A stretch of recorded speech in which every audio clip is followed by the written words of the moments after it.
Assalamualaikum warahmatullahi wabarakatuh. Kami dari kelompok 5 mata kuliah pengembangan kurikulum akan mempresentasikan mengenai prinsip pengembangan kurikulum, di mana ada pula definisi dari pengembangan kurikulum. Secara etimologi, kurikulum berasal dari bahasa Yunani, yaitu kurir yang artinya pelari dan kurar yang berarti tempat berpacu. Jadi istilah kurikulum berasal dari dunia olahraga pada zaman Romawi kuno di Yunani, yang berarti jarak yang harus ditempuh oleh pelari dari garis start sampai finish. Adapun definisi menurut istilah sebagaimana dimukakan oleh S. Nasution, ialah suatu rencana yang disusun untuk melancarkan suatu proses belajar mengajar di bawah bimbingan dan tanggung jawab sekolah atau lembaga pendidikan. Kemudian secara gramatikal, prinsip berarti asas dasar keyakinan dan pendirian. Kata prinsip menunjukkan pada suatu hal yang sangat penting atau mendasar. Prinsip memiliki fungsi yang sangat penting dalam kaitannya dengan keberadaan sesuatu. Melalui satu prinsip, orang bisa menjadikan sesuatu itu lebih efektif dan efisien. Prinsip juga mencerminkan hakikat yang dikandung oleh sesuatu dan bersifat mengatur yang aturannya harus diikuti untuk mencapai tujuan secara benar. Kemudian, pengembangan kurikulum adalah sebuah proses yang merencanakan menghasilkan suatu alat yang lebih baik. Kemudian kurikulum di Indonesia mengalami perubahan dari masa ke masa sesuai dengan perkembangan ilmu pengetahuan dan tuntutan dalam masyarakat. Penerapan prinsip-prinsip pengembangan kurikulum ini salah satunya dijelaskan oleh Dr. Wina Sanjaya dalam kurikulum berbasis kompetensi, di mana dalam prinsip pengembangan ini juga memperhatikan beberapa aspek mendasar tentang karakteristik bangsa. Dari kebijaksanaan pemerintah di bidang pendidikan, keberhasilan kurikulum akan mempengaruhi keberhasilan pendidikan. Dan yang kedua, prinsip khusus pengembangan kurikulum. Ada juga prinsip khusus dalam pengembangan kurikulum. Prinsip ini berkenan dengan penyusunan tujuan, isi, pengalaman belajar, dan penilaian. Yang pertama, prinsip berkenan dengan tujuan pendidikan. Tujuan menjadi pusat kegiatan dan arah semua kegiatan pendidikan. Perumusan komponen-komponen kurikulum hendaknya mengacu pada tujuan pendidikan. Tujuan pendidikan mencakup tujuan yang bersifat umum atau berjangka panjang, jangka menengah, dan jangka pendek. Perumusan tujuan pendidikan bersumber pada ketentuan dan kebijaksanaan pemerintah yang dapat ditemukan dalam dokumen-dokumen lembaga negara mengenai tujuan dan strategi pembangunan termasuk dalamnya pendidikan. Prinsip berkenan dengan pemilihan isi pendidikan, memilih isi pendidikan yang sesuai dengan kebutuhan pendidikan yang telah ditentukan para perencana kurikulum perlu mempertimbangkan beberapa hal. Perlu penjabaran tujuan pendidikan atau pengajaran ke dalam bentuk perbuatan hasil belajar yang khusus dan sederhana. Makin umum suatu perbuatan hasil belajar dirumuskan, maka semakin sulit menciptakan pengalaman belajar. Dan yang kedua, macam-macam prinsip pengembangan kurikulum. Prinsip pengembangan kurikulum ada dua, yaitu prinsip umum dan prinsip khusus. Yang pertama, prinsip relevansi. Ada dua macam relevansi yang harus dimiliki kurikulum, yaitu relevansi keluar dan relevansi di dalam kurikulum itu sendiri.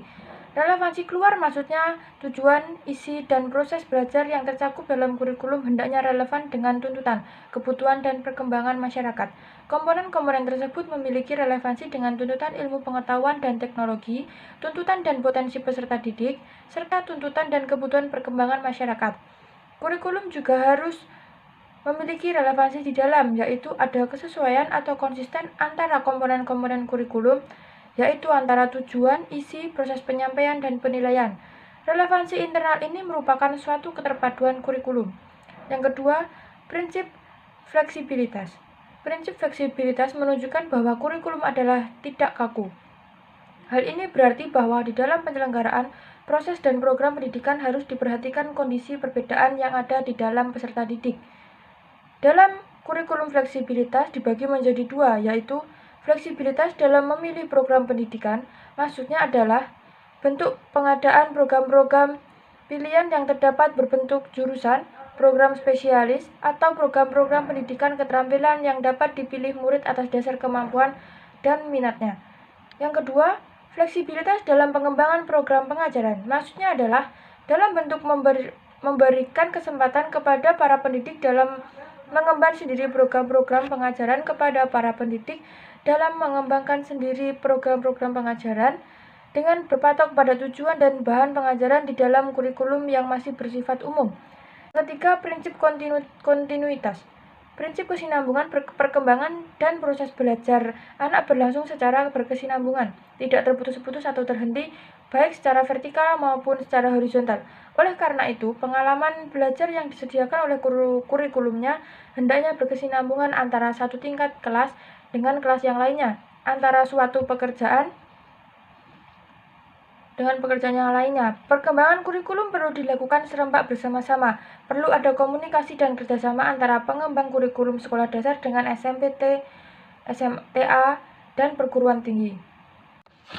Dan yang keempat, prinsip praktis. Kurikulum harus mudah dilaksanakan.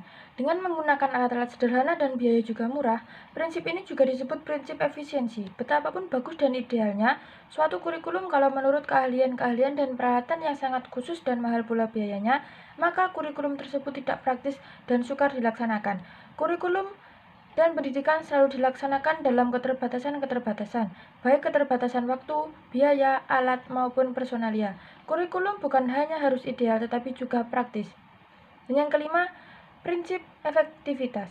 Walaupun kurikulum tersebut harus murah, sederhana, dan mudah, tetapi keberhasilannya tetap harus diperhatikan. Keberhasilan pelaksanaan kurikulum ini, baik secara kuantitas maupun kualitas, pengembangan suatu kurikulum tidak dapat dilepaskan dan merupakan penjabaran dari perencanaan pendidikan. Perencanaan di bidang pendidikan juga merupakan bagian yang dijabarkan. Oke, selanjutnya poin ketiga, pengembangan kurikulum pendidikan agama Islam dalam meningkatkan minat dan bakat. Pengembangan dan pembinaan bakat yang sesuai dengan minatnya sangat penting, karena tidak mudah bagi siswa untuk menonjol dalam semua bidang ilmu yang ia pelajari. Tetapi akan mudah menonjol bagi anak jika ia belajar dalam mata pelajaran tertentu atau bidang tertentu yang ia senangi. Pendidikan akan berhasil jika ada keserasian antara kecenderungan dengan minatnya, antara pembawaan dengan pandangannya. Siswa yang cenderung dalam bidang sastra, syair, dan tulis-menulis akan sulit menonjol dalam bidang ilmu ukur, ilmu eksak, dan kedokteran. Berkenaan dengan pengembangan bakat dan minat siswa, seorang kepala sekolah harus mengerti bahwa tingkat kecerdasan atau bakat setiap siswa berbeda-beda. Begitu juga dengan minatnya. Oleh karena itu, dalam mengelola kegiatan pembinaan bakat dan minat siswa, kepala sekolah dan guru harus benar-benar memperhatikan kajian minat siswa-siswanya dan menjadikannya sebagai dasar dalam menentukan spesialisasi jenis kegiatan yang akan diselenggarakan, agar siswa dapat mencapai hasil yang maksimal. Pengembangan bakat dan minat siswa diawali dengan perencanaan dengan tahap identifikasi terhadap bakat siswa, penyelesaian pengorganisasian terhadap bakat dan minat siswa, yang dilanjutkan dengan pelaksanaan pengembangan bakat dan minat siswa, sehingga dalam proses kegiatan tidak terlepas dari serangkaian prosedur pengembangan bakat dan minat siswa, serta evaluasi yang diterapkan.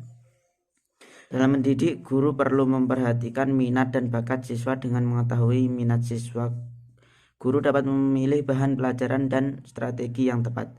Pengalaman-pengalaman belajar yang akan diberikan kepada siswa juga mempertimbangkan minatnya.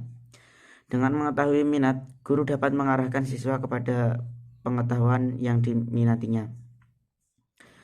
Kegiatan ekstrakurikuler sebagai tambahan waktu yang telah disediakan sangat penting untuk meningkatkan pengetahuan pada anak, kemandirian, dan juga membantu mengembangkan bakat dan minat yang dimiliki oleh siswa. Salah satu ciri ekstrakurikuler adalah keanekaragamannya. Hampir semua bakat remaja atau siswa-siswi dapat digunakan sebagai bagian dari kegiatan ekstrakurikuler. Pengembangan bakat minat ini adalah upaya untuk menumbuhkan atau mengembangkan kemampuan yang telah dimiliki dalam diri anak serta dalam diri anak serta menunjukkan ketertarikan pada potensi yang dimiliki, yang jika terus dilatih dan dikembangkan, potensi-potensi yang dimiliki oleh anak dapat membuat anak memiliki prestasi dalam berbagai bidang kegiatan yang diselenggarakan sekolah. Cukup sekian presentasi dari kelompok 5. Jika banyak kekurangannya mohon maaf. Billahi taufik wal hidayah. Wassalamualaikum warahmatullahi wabarakatuh.